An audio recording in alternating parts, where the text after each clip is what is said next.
ونستعينه ونستغفره ونعوذ بالله من شرور أنفسنا ومن سيئات أعمالنا من يهده الله فلا مضل له ومن يضلل فلا هادي له أشهد أن لا إله إلا الله وأشهد أن محمدا عبده ورسوله لا نبي بعده اللهم صل وسلم على نبينا محمد وعلى آله وصحبه ومن تبعه بإحسان إلى يوم الدين. أيها الحاضرون والحاضرات جماعة مسجد الأمين رحمة الله عليكم. Alhamdulillah walhamdulillah thumma alhamdulillah pada malam penuh berkah ini, malam Jumat di bulan Haram yakni bulan Dzulhijjah, diberikan kita kekuatan oleh Allah Ta'ala untuk hadir di rumahnya yang mulia ini. Mari kita niatkan yang pertama khalisan liwajhillah, ikhlas maka mengharap dari Allah. Dan kita bisa tambahkan dengan niat-niat yang lain yang hanya insya Allah kita memperoleh pahala, memperoleh kebaikan yang berlipat ganda. Kita niatkan i'tikaf di dalam masjid, i'tikaf di masjid ini. Yang kedua kita niatkan ini adalah bagian dari rihlah dari thalabil ilmi, perjalanan untuk menuntut ilmu. Kata Nabi Sallallahu Alaihi Wasallam, "Man talabal ilma fahuwa fi sabilillah hatta yarji'a." Siapa yang menuntut ilmu berarti dia di jalan Allah sampai dia kembali. Kita niatkan juga duduk di sini li'tidhari shalah, untuk menanti waktu sholat, ini sholat isya.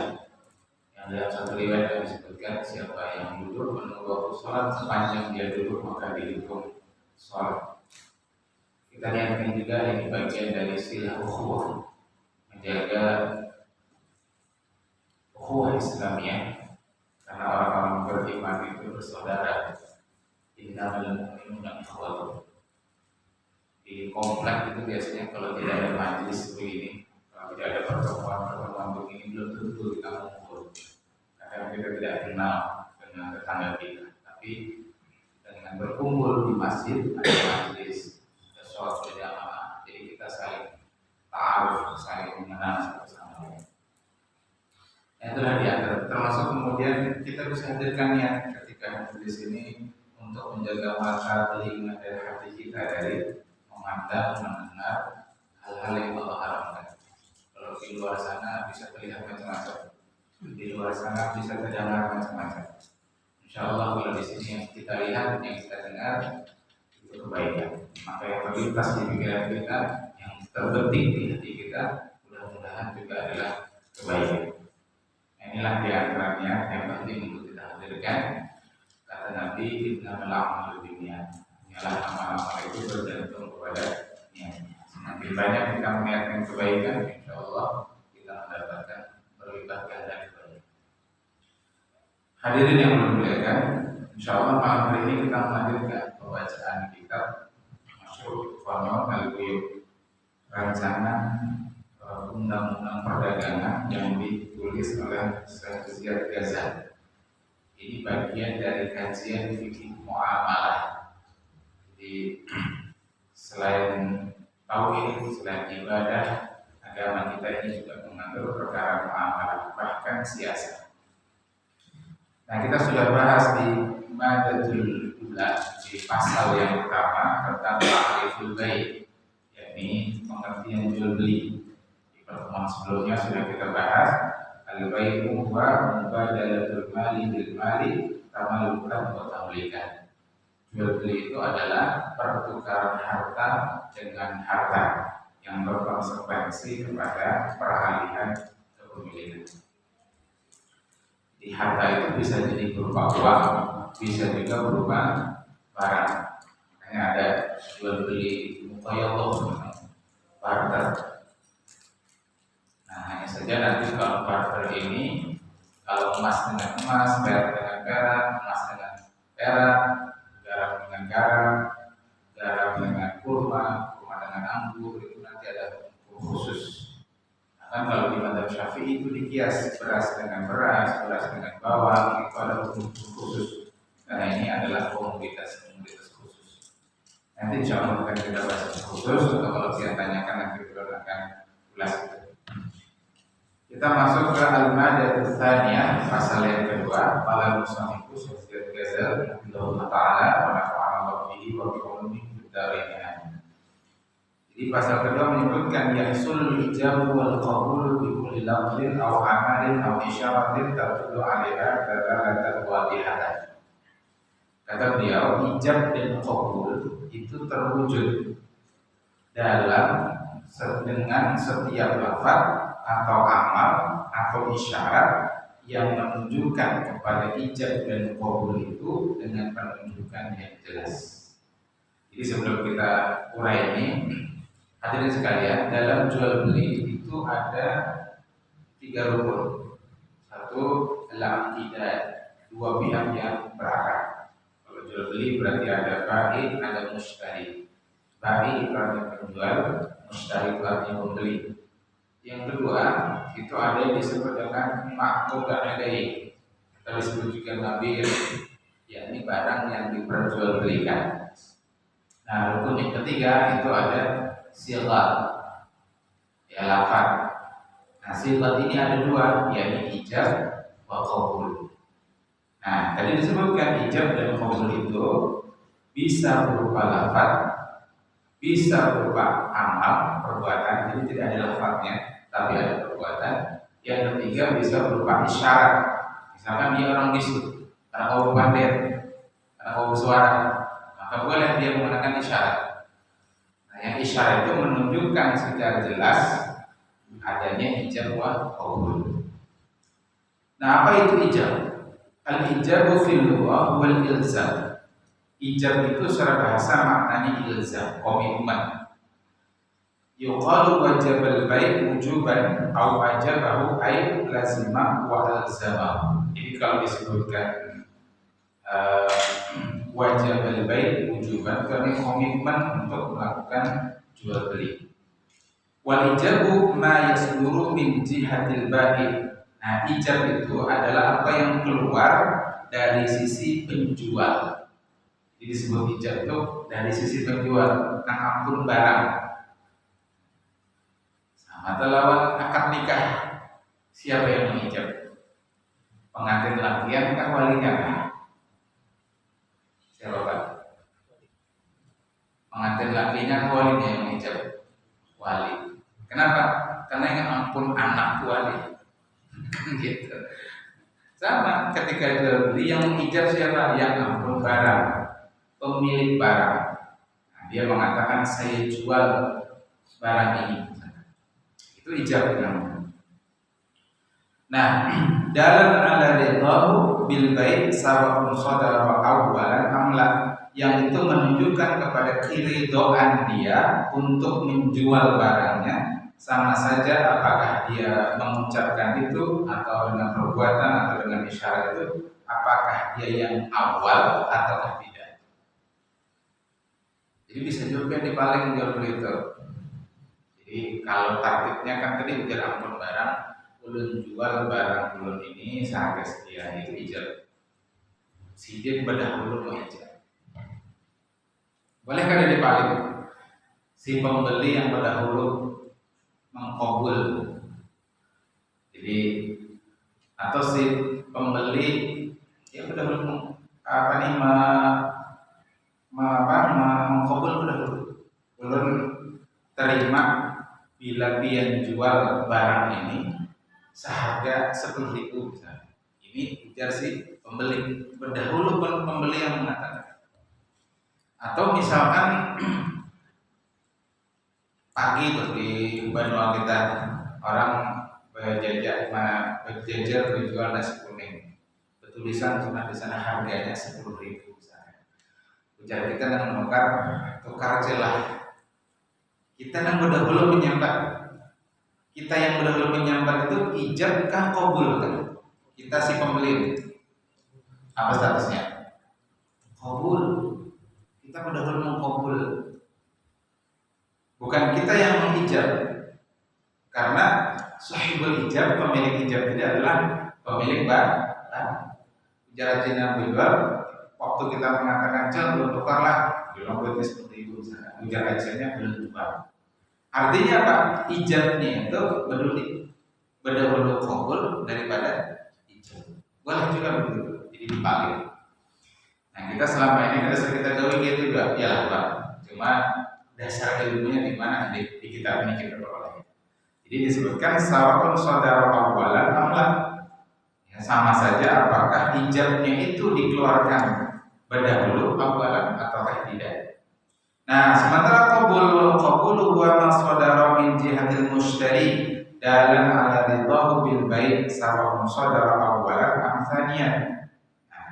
Sedangkan qabul itu adalah apa yang keluar dari sisi mushtari, dari sisi si pembeli yang menunjukkan keridhaannya untuk melakukan jual beli. Yakni membeli berarti di sini sama saja apakah itu berdahulu ataukah yang kedua.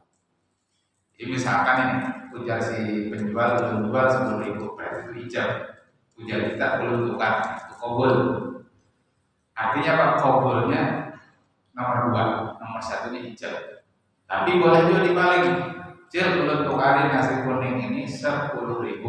Berarti itu qabul berdahulu. Ujar ajalnya belum jual. Itu berarti ijab. Jadi boleh begitu. Wa kama yahsul al-ijab wal qabul bi kulli lafzin aw amalin liyadulla alaihi madalatan wadihatan.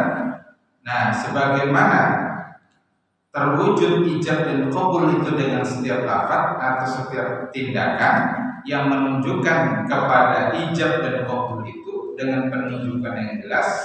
Wa dalilu dzalika qauluhu ta'ala, dan dalil tentang hal ini adalah firman Allah Ta'ala. Ujar Allah Ta'ala wa halallahu al-bai'a.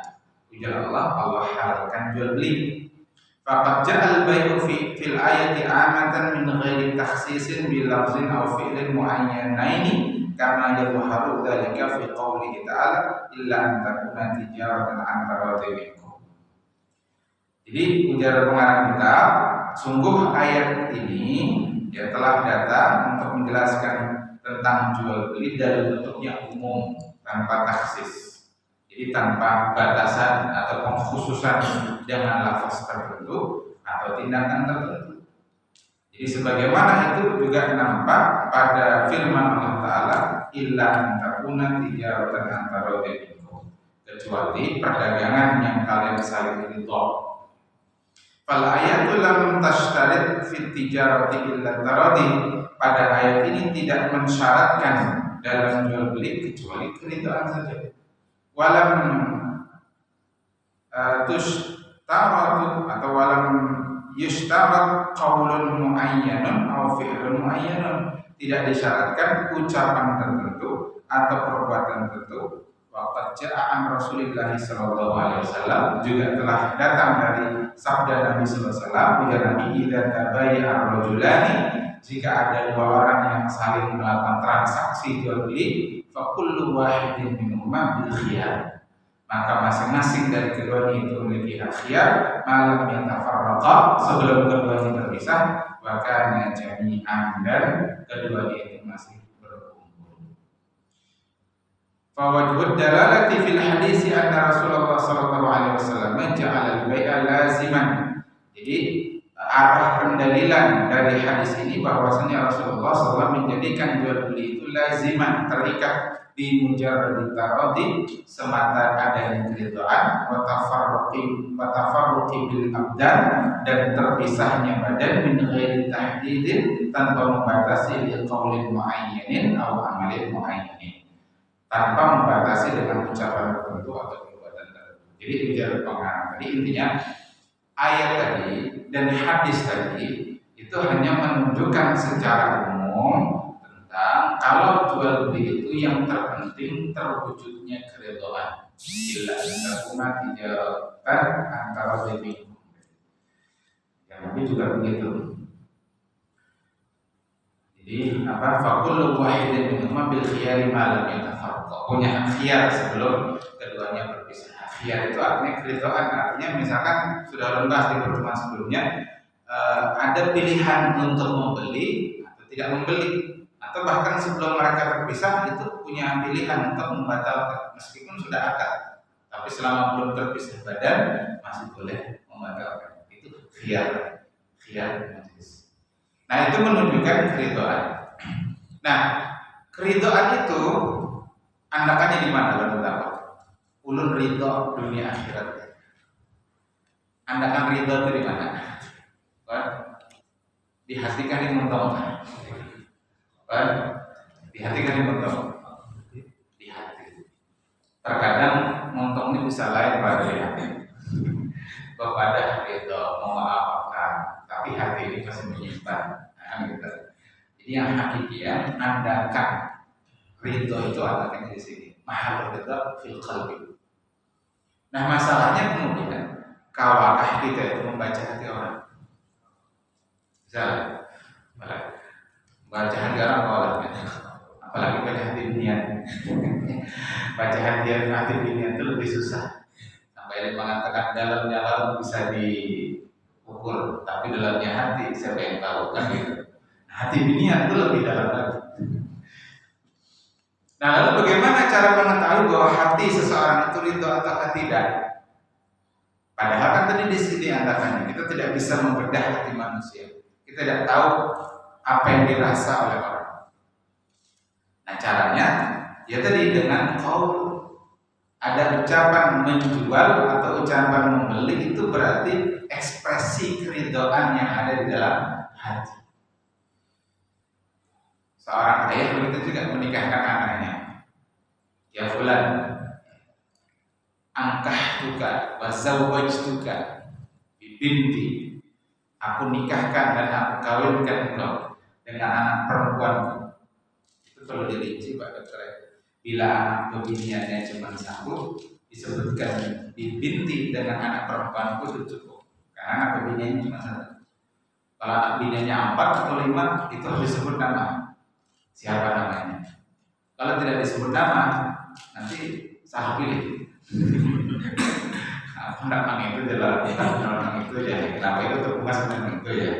Karena tidak disebut nama. Tapi kalau sudah disebut nama, si laki-laki itu tidak punya pilihan lain. Harus ta'yin, istilahnya harus jelas. Nah, itu menunjukkan keridhaan. Begitu pula ketika si mushtari, pembeli atau seorang mempelai laki-laki mengatakan qabiltu nikah, saya terima nikahnya, itu berarti ekspresi keridhaan. Nah, jadi ekspresi atau penunjukan keridhaan itu bisa dengan bil qaul.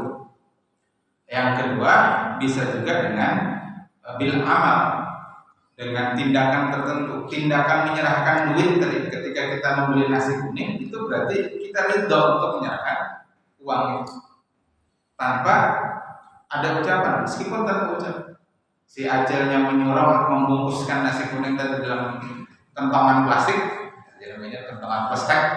Nah, berarti itu menunjukkan keridhaan dia. Atau isyarat kalau orang bisu misalnya.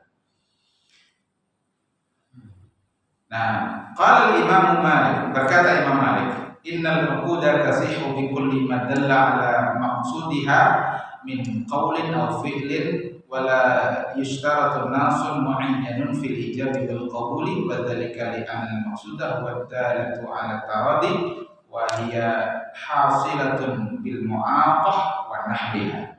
Jadi kata Imam Malik, ini dikutip oleh Ibnu Qudamah dari catatan kakinya Al-Mughni, disebutkan bahwasanya akad-akad itu sah dengan setiap apa yang menunjukkan kepada maksudnya, baik dengan ucapan atau perbuatan, dan syarat nas syariat la yashtaritu nassun muayyanun, tidak ada satu nas tertentu yang mensyaratkan fil ijabi wal qabuli, ya, dengan ketentuan tertentu tadi. Yang maksud kan sebenarnya yang menjadi maksud adalah ditunjukkan adanya menunjukkan adanya keridhaan, dan itu dihasilkan dengan bisa nampak dengan mu'atoh. Mu'atoh itu dari kata atoh, artinya memberi saling. Mu'atoh itu begini akhirnya. Jadi nanti dalam fikih muamalah ada bahasa tentang bi'ul mu'atoh. Baik mu'atoh itu jual beli tanpa ijab dan qabul secara lisan. baik hanya terjadi ijab saja atau hanya terjadi qabul saja atau bahkan tidak terjadi ijab dan qabul secara lisan. Jadi misalkan ini jar acil itu contohnya supaya nyaman. Ulun jual jasa acil nasi kuning dan ceklek hancur harga 10.000. Itu tadi namanya apa? Ijab atau qabul? Ijab. Ujar kita terima kasih. Terima kasih itu qabul bukan? Bukan. Jawabannya bukan. Berarti itu jual beli berijab tanpa qabul. Nah itu namanya bai'ul mu'aqqad. Sah tidak jual beli seperti itu? Nah jadi sering kedesaan ya. Itu kasus pertama. Kasus kedua kemudian balik. Tukar aja lah. Itu ijab atau qabul? Qabul. Tukar dari kita kan. Ujar hasilnya inggih. Inggih itu ijab kan atau bukan ijab? Bukan, karena tidak ada ucapan belum jual.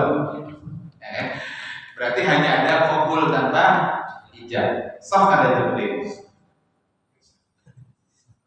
Kasih dua, ya pasti seperti itu. Ya bagus, mantap. Nah yang ketiga, kasus ketiga, kandidat pangeran sama sekali datang kita itu sudah ceklek tadi nasi kuning itu nyolong duit 10.000. Ada pandirnya. Lalu acaranya kena pandir juga. Baksiden langsung nasi kuning itu dalam kantong plastik. Langsung kita bawa. Tidak ada ijab, tidak ada qabul. Sah tidak? Sah. Arab sana sah ya ini istilah apa? Sini sah. Oke. Nah, ini namanya bai'ul mu'aqqad. Nah, bai'ul mu'aqqad ini bisa sah, bisa tidak. Ada rincian para ulama. Jika terhadap barang-barang yang harganya itu sudah jelas, tidak ada kesempatan untuk tawar-menawar. Nah, lalu nilai barangnya itu normal secara adat, itu bukan barang yang mahal, yang biasa normal, maka itu namanya disebut bai'ul mu'aqqad dan jual beli seperti ini hukumnya sah. Kenapa sah? Karena tadi sudah ada harga yang jelas. Kira-kira mana 10.000 itu kita tawar 7.000 memberilah sedikit. Ada rugi ya, udah sedikit. Berujung rugi. Bingung kita berujung rugi aja. Berujung mati rugi. Jadi nunggu jatuh berujung kan rugi kan. Nah, jadi begitu. Sama hal dengan kalau kita jual beli di Alfamart, Indomaret. Kalau kita pekerjaan di Alfamart, Indomaret itu sudah bertulis kada harganya. Kira-kira menawar diterima kada? Soalnya yang menawar yang menawar, wanita yang menawar. Pernah ada yang sukses di menawar? Ada yang sukses? Ada waninya, si sales pedagang ini, si penjaga counternya ini, waninya wani mengurangi, gajinya dipotong. Itu artinya apa? Barang-barang yang harganya sudah jelas, harganya tercantum, dan tidak ada unsur tawar-menawar. Untuk barang-barang seperti ini, meskipun tidak ada ijab secara lafaz, tidak ada ijab, tidak ada qabul secara qaulan lafaz, itu sah. Gitu lah rinciannya. Nah, tapi kalau barangnya itu barang-barang yang mahal, jual mobil misalnya, jual tanah, jual rumah. Nah, ini biasanya kan barang-barang yang ada tawar-menawar. Nah, terhadap barang-barang seperti itu tidak sah. Kalau bai'ul mu'aqqad ini tidak adanya salah satu dari ijab dan qabul atau ketiadaannya kedua-duanya.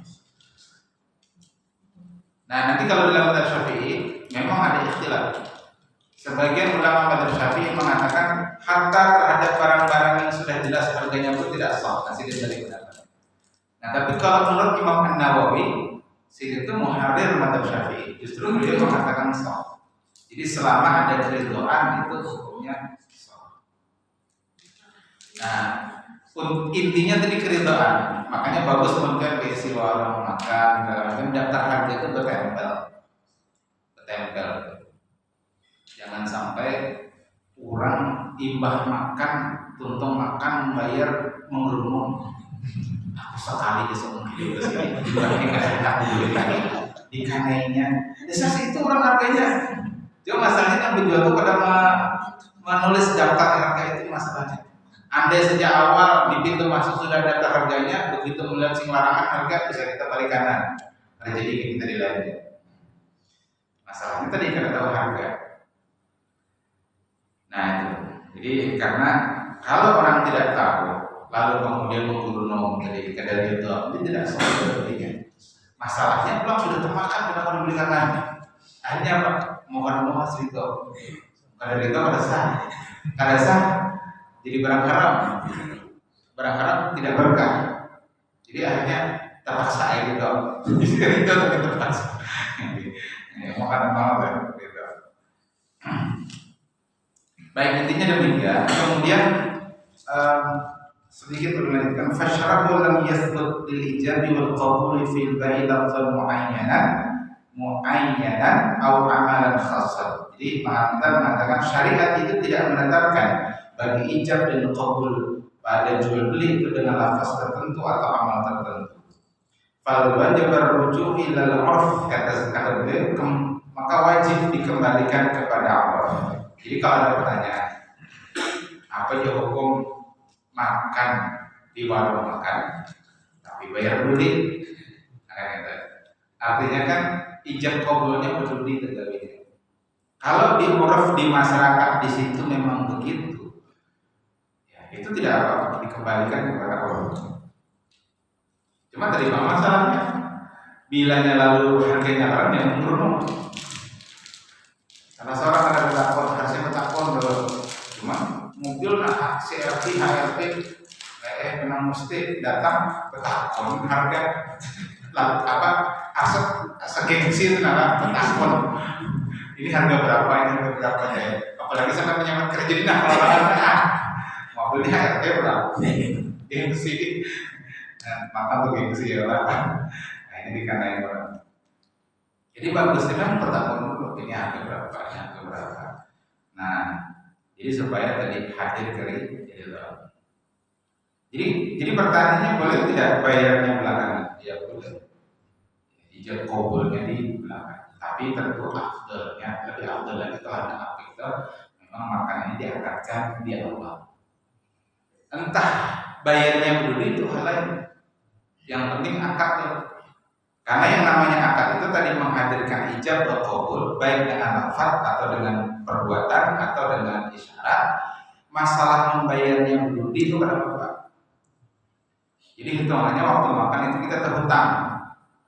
Waktu makan itu terhutang. Jadi datang sudah keluar makan disediakan sesuatu. Kayak tadi kami baru kebetulan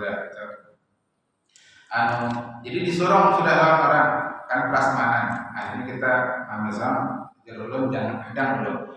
Anak di atas meja berataan silahkan dilihat lalu dihitung. Hanya kita bayari langsung hanya kita makan. Nah itu apik ya langsung dibayar. Tapi kalau misalkan Pak akad sudah diakad, ini kami tukarin, tapi bayarnya Pak Tuntung, boleh tidak? Boleh juga. Tapi hitungannya kita terhutang. Akad sudah terjadi, berarti sudah terjadi perpindahan kepemilikan makanan itu kepada kita. Istilahnya intiqalul milkiyah, sudah terjadi peralihan kepemilikan. Sudah pun kita, meskipun belum bayar. Jadi mohon maaf kalau di perbankan konvensional itu, kalau kita mengkredit rumah misalkan, dianggapnya kita itu belum memiliki secara penuh rumah itu selama kita tidak melunasi. Padahal menurut syariat, meskipun belum lunas, meskipun kredit 15 tahun misalkan, selama sudah ada akad itu rumah sudah milik kita. Maka bank itu sebenarnya tidak boleh semena-mena menyita rumah itu. Secara syariat harusnya dia memberikan kesempatan kepada pemilik rumah untuk menjualnya lalu melunasi hutangnya ke bank. Atau pemilik rumah yang berkredit itu mewakilkan kepada bank untuk melelangnya atau menjualnya dengan harga yang wajar, lalu dia melunasi hutang dari hasil penjualan itu. Tidak boleh bank itu semena-mena menyita, itu rumah pun orang. Masalahnya kalau mau bayar itu urusan lain. Itu ampun orang, itu perampasan namanya, bukan penyitaan. Itu batil secara syariat, tidak legal secara hukum syariat. Jadi kembali ke tadi itu, jadi jadi karena kita sudah berakad itu maka sudah boleh kita, meskipun bayarnya belakangan. Itu boleh. Jual beli itu selama salah satu dari keduanya ada di majelis akad itu boleh. Terutama barang. Jual beli itu barang yang masih ada dulu ada. Masalah membayarnya mundur itu tidak ada masalah.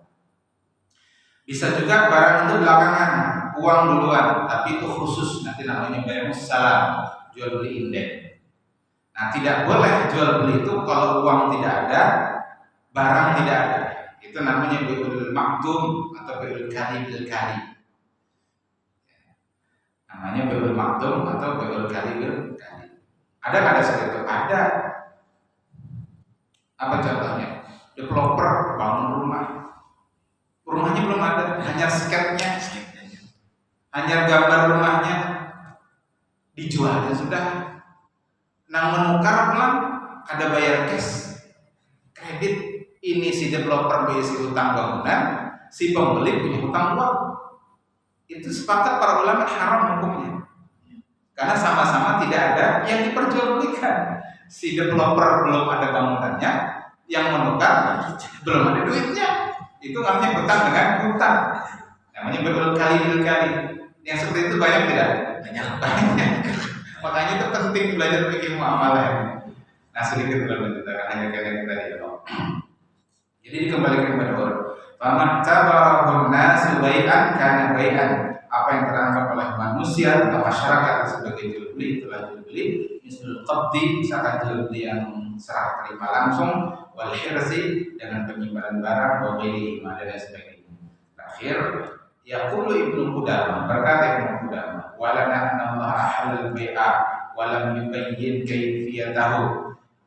Allah Ta'ala itu telah menghalalkan jual beli dan Allah tidak memberikan penjelasan yang lebih rinci tentang bagaimana tata caranya. Tapi bukan berarti tidak ada aturan, ada. Fa wajib merujuk fihi ila al-urf. Maka kata Ibnu Qudamah wajib mengembalikan itu kepada uruf. Ini terkait ijab qabul adalah kama raja'a ilaihi fil qabdi wal ihrazi wa tafarruqi, sebagaimana dikembalikan kepada uruf tentang qabd itu seperti apa? Serah terima. Jadi qabd bahasa Arabnya, bahasa lainnya kabar. Kabar. Yang sudah terima lalu dikabar. Jadi gini, nanti kan secara uruf ada barang-barang tertentu yang serah terima itu bisa diserahkan langsung. Ulun misalkan kulkas lawan sidin. Ulun teranggap menerima jika sidin sudah memindah penguasaan kulkasnya dari rumah sidin dipindah ke rumah ulun. Ya lah, itu berarti sudah berpindah. Begitu dipindah ke rumah ulun atau sudah ulun alih sedikit pada posisi ini, berarti ulun sudah boleh menjualnya. Tapi selama itu masih dalam penguasaan sidin, meskipun kami sudah takat, kami itu ulun belum boleh menjual kepada orang lain, karena ulun itu belum menguasai penuh atas barang. Jadi karena ini kulkas itu termasuk barang bergerak, maka perpindahannya ukurannya adalah pergerakan. Nah, selain itu. Tapi lain kalau tanah ini terkategori barang tidak bergerak. Jadi menjual tanah ulun, kayak mana memindah rumah tanahnya ke rumah ulun? Kan tidak mungkin. Berarti teranggap terjadi perpindahan dari kabel tadi serah terima dengan apa? Kalau rumah ini dengan serah terima sertifikat. Sertifikatnya di dulu. Kalau rumah kunci dan sertifikat kan begitu. Istilahnya ada terima kunci. Nah ini kembali kepada uruf tentang qabd itu seperti apa. Wal muslimuna fi aswaqihim wa bai'atihim ada dan kaum muslimin di pasar-pasar mereka dan aktivitas jual beli mereka seperti itu. Wali'anal bai'a kana mawjudan bainahum ma'luman 'indahum wa innama 'allqa syar'u 'alaihi ahkaman wa abqahu 'ala ma kana fala yajuzu taghyiruhu birra'yi wa tahakkum. Jadi intinya demikian. Nah, jadi intinya dari ijab dan qabul Itu ijab itu pernyataan dari penjual, qabul itu pernyataan penerimaan dari pembeli. Bisa jadi ijab dahulu lalu qabul, atau qabul dulu baru ijab. Nah demikian insyaallah. Nanti di pertemuan selanjutnya kita bahas tentang syarat-syarat irtibatul ijab bil qabul. Terikatnya ijab dengan qabul itu nanti ada syarat. Jadi dia harus kita bermajlis akad antara ijab dan qabul itu harus sama. Ini belum jual 10.000, ijab pembeli belum tukar 9.000 misalkan. Nah, ini tidak sama. Nah, sebenarnya tidak sama. Kalau misalkan dilarang itu belum jual 10.000, jadikan aja belum tukar 11.000. Kira-kira pernah menjual di tawar? Belum dijual 10.000, jadikan belum tukar 11.000. Kira-kira belum ditawar? Ditawarkan. Yang seperti itu soal. Jadi nanti insyaallah kita bahas di perbahasan. Itu dulu. Kalau ada hal-hal yang akan didiskusikan, boleh silakan. Ustaz, sistem digital online. Misalnya gini, kita ini sebagai agen selain agen jualan, tadi kan kita berikan website, harganya jelas. Cuman kita nggak memiliki barangnya, cuma ditawarkan ke teman, artinya harga segitu, jadi sebagai dropship istilahnya. Kita hanya dapat ini langsung, artinya bypass ke gudang langsung. Tidak lewat kita. Ya. Yang kedua mungkin ini ada bank syariah, misalnya bakat udah benar, tapi kenyataannya dia gagal bayar, lalu ada denda segala macam seperti itu. Terkait dropship itu dilihat akad. Kalau akadnya yang sebagai simsar istilahnya, atau bahasa Inggris itu broker atau maklar, itu boleh saja langsung. Jadi dropship itu si A ini supplier barang, pemilik barang. Si B posisinya memasarkan barangnya si A. Si C konsumen, kan begitu, pembeli. Si B yang mempromosikan barangnya si A, tadi memajang di website atau di status WA atau di mana-mana lah gitu kan. Lalu kemudian dia berkomunikasi dengan A atau dengan sistem tertentu sehingga otomatis terkomunikasi. Lalu si A mengirim barangnya itu langsung ke C, kan begitu maksudnya, tanpa melalui si B dulu. Nah, ini jika akadnya adalah samsara, ya artinya atau maklar, maka itu boleh. Jadi bypass tadi ya, tidak melewati B, langsung dikirim ke C. Kenapa? Karena posisinya yang melakukan akad jual beli itu A dengan C. B itu hanya memperantarai. Istilahnya ya broker tadi. Dalah dalam bahasa Arab atau simsar. Ada perbedaan sedikit antara dalah dengan simsar. Tapi intinya keduanya yang seperti ini boleh, karena Nabi menyetujui praktek seperti ini di zaman beliau. Jadi para sahabat itu termasuk Abdurrahman bin Auf, itu awal kan beliau hijrah dari Makkah ke Madinah itu nggak bawa apa-apa, disita semua sama orang kafir Quraisy. Nah, tapi dia punya kemampuan memasarkan. Nah, dia cukup minta ditunjukkan mana pasar. Nah, dia data itu barang-barang di pasar, lalu dia jaga tuh di gerbang pasar, tuh di luar pasar, setiap ada orang yang mau datang, mau nyari apa? Ini, lalu dia endorse gitu, bahasa sederhana. Kalau mau beli ini di sana, harganya murah, kualitas bagus. Lalu dia dapat komisi dari si pemilik barang. Nah seperti ini, ketika praktek itu terjadi, lalu Nabi mengatakan kepada para sahabat, ya ahlat tujar, wahai para pedagang. Nabi sebut dengan tujar dalam tajir sebagai persetujuan beliau terhadap para broker itu dengan aktivitas itu. Jadi kalau begitu prakteknya boleh. Jadi biar itu posisinya hanya mempromosikan, lalu mendapat komisi dari situ. Posisinya begitu. Sama persis kalau misalkan ada orang jual rumah, tolong tawarkan rumah kok bila baik karena 2,5%. Nah, itu bisa posisinya sebagai nanti akad samsarah atau broker tadi, atau bisa juga nanti dimasukkan dalam akad jualah itu semacam sayembara. Perlombaan siapa yang berhasil maka dia dapat ujrahnya, kalau istilah tijarah atau ujrahnya.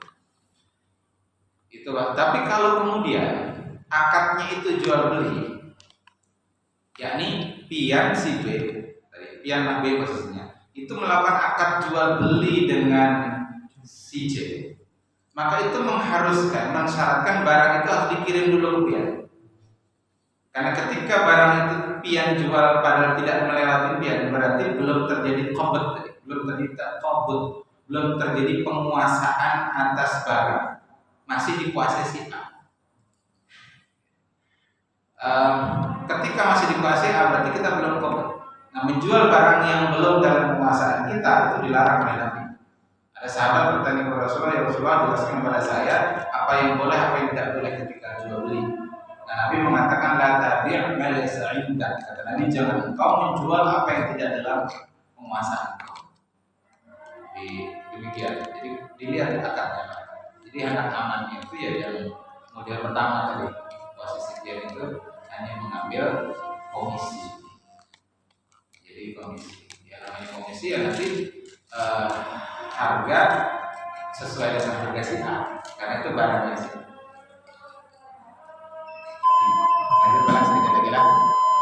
Lanjut dulu ya. Kemudian yang kedua, bank syariah gagal bayar istilahnya, lalu ada uang prestasi dikenakan denda. Nah, bank syariah itu bergerak sesuai dengan panduan bank syariah itu adalah fatwa DSN, fatwa Dewan Syariah Nasional Majelis Ulama Indonesia. Kebetulan belum disertasinya itu tentang itu, menganalisis fatwa DSN dari tahun 2000 hingga 2022. Pemimpinnya Dr. Soekarno katanya, dan Profesor Hafiz Ansari. Nah, jadi di fatwa DSN itu memang ada bahasan tentang tarwin, denda, ganti rugi. Nah, DSN dalam hal ini mengambil posisi bahwa denda itu diperbolehkan. DSN, dulu jelaskan dulu DSN, mengambil posisi diperbolehkan. Hanya saja nanti bank syariah itu tidak boleh menjadikan uang penalti atau denda itu sebagai milik bank. Jadi itu nanti tidak dimiliki oleh bank, tapi dimiliki nanti dimasukkan sebagai dana sosial. Dana sosial itu disebutnya masuk CSR. Jadi tidak untuk ditransaksikan lagi. Itu kalau ketentuan dari Dewan Syariah Nasional. Nah, ulun kaji itu memang ada khilaf di antara para ulama tentang kebolehan menetapkan denda itu. DSN mengambil pendapat yang boleh. Yang kedua, sebahagian ulama itu melarang karena itu termasuk dalam kategori riba. Jadi memasukkan itu sebagai riba. Alasan lain bahwa orang memang ada kecaman dari syariat, khususnya hadis Nabi tentang orang yang menunda-nunda pembayaran padahal dia mampu. Terkait ini sering dikutip dalam fatwa DSN, yakni matlul ghani zulmun, kata Nabi. Orang kaya yang menunda-nunda pembayaran itu kezaliman. Padahal dalam hadis disebutkan inna zulma zulumatun yawmal qiyamah. Padahal kezaliman itu akan menjadi kegelapan nanti di hari kiamat. Jadi hadis itu sering dikutip hampir di semua fatwa DSN untuk menegaskan orang yang mampu bayar tapi menunda-nunda pembayaran itu termasuk dalam kezaliman. Jadi sebenarnya menunda itu hak. Jadi bagi si nasabah, kalau memang dia mampu bayar, dia bayar, jangan ditunda-tunda karena kena ancaman yang hadis tadi. Lalu kemudian ada hadis lain yang menjelaskan kalau terjadi penundaan itu nanti ada sanksi. Jadi kata para ulama yang mengharamkan ini nanti boleh disanksi. Cuma sanksinya berupa apa? Kata pendapat yang kedua ini, yang memberikan sanksi itu penguasa, bukan lembaga keuangan syariah.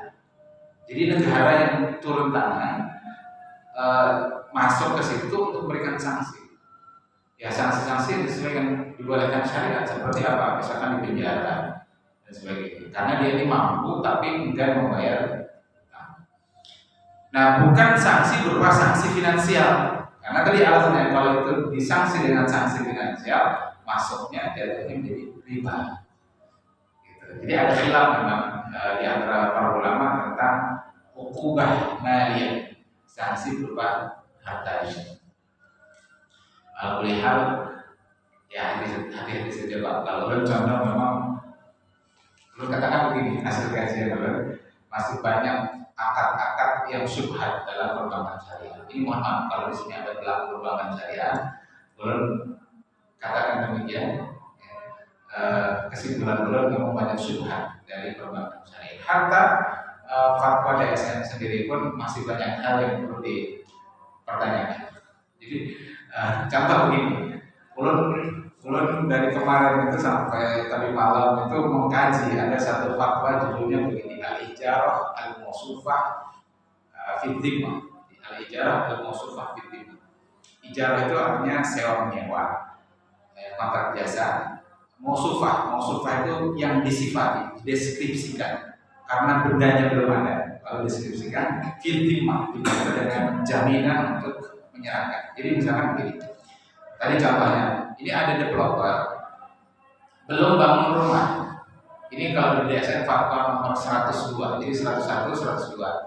Kalau 102 itu khusus untuk KPR rumah. Ini developer bangun rumah, rumahnya belum terbangun, baru ada sketnya, baru ada gambarnya. Lalu kemudian ada nasabah datang mau beli rumah.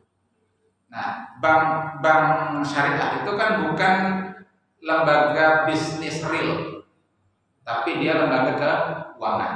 Karena menurut undang-undang perbankan, lembaga bank itu tidak boleh bisnis real. Kalau di luar negeri, Pak, di Saudi, di Malaysia, Saudi itu bank memang jualan langsung. Dia punya toko, dia punya gudang begitu untuk jualan semen ke apa begitu. Jadi langsung. Nah kalau di Indonesia itu ada aturannya yang menjerat bank sehingga dia tidak bisa bisnis langsung. Nah jadi nasabah datang kepada bank pengen beli rumah. Nah, lalu kata bank, ini ada developer, tapi bangunannya belum ada. Nah, lalu akhirnya dideskripsikan rumahnya ini, tanahnya luasnya sekian, bangunannya luasnya sekian, kamarnya sekian, segala semuanya. Nah, lalu kemudian rumah itu disewakan kepada nasabah, namanya akadnya ijarah. Kan disewakan ijarah, mausufah dengan deskripsi tadi, yang nanti akan diberikan ketika rumah itu sudah selesai dibangun. Fil dhimmahnya itu di situ. Jadi itu terjadi akad ijarah sementara bangunannya belum ada. Si nasabah itu juga kalau di ketentuan kita pikir saya pelajari itu memang diperbolehkan ijarah mausufah itu boleh, sebagian besar ulama bolehkan. Tapi di antara syarat dan ketentuannya itu adalah si penyewa itu harus membayar cash di depan.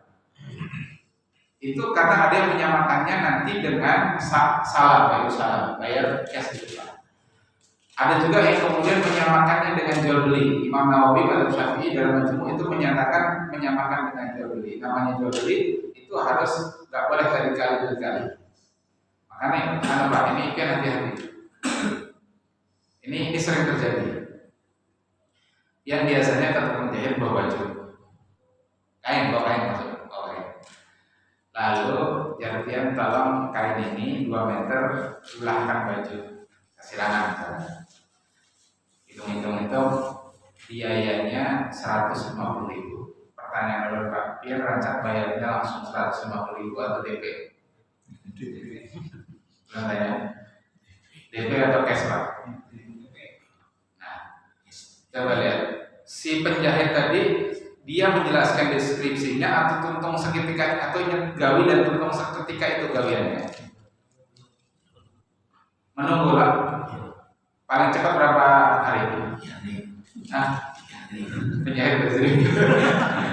Kalau belum biasanya seminggu Pak. Nah, ini kan namanya apa? Ijarah jasa. Dia berikan jasa jahit yang dideskripsikan. Nanti modelnya begini, nanti ada kantongnya di sini, lalu ada tambahan kain di sini, sekian begitu kan? Diserahkannya seminggu kemudian, itu fil dhimmah namanya. Itu kalau jumhur ulama mengatakan itu bayarnya harus cash di depan. Terjadi nggak di kita? Bayarnya cuma DP kan? Nah, itu ada pelanggaran syariat dalam muamalah, dan itu sering terjadi. Nah itu pertanyaannya, kalau tadi ada, ini orang mungkin contohkan satu contoh saja dari 88 fatwa yang buat teliti. Itu satu contoh tadi, ada ijarah mausufah fi dhimmah. ada nasabah pengen punya rumah, rumahnya belum terbangun, baru deskripsinya. Pertanyaan dulu, si nasabah ini bayarnya cash apa tidak? Gak mungkin cash. Kalau dia bisa cash, dia langsung beli rumah yang ada, ya kan? Nah berarti kan dia tidak cash. Nah tapi yang seperti itu diperbolehkan.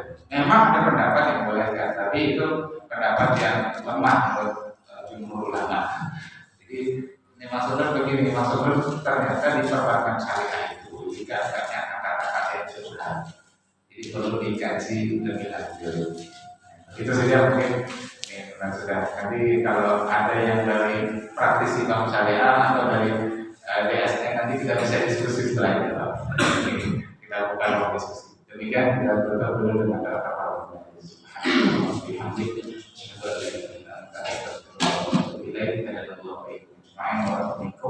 Assalamualaikum warahmatullahi wabarakatuh.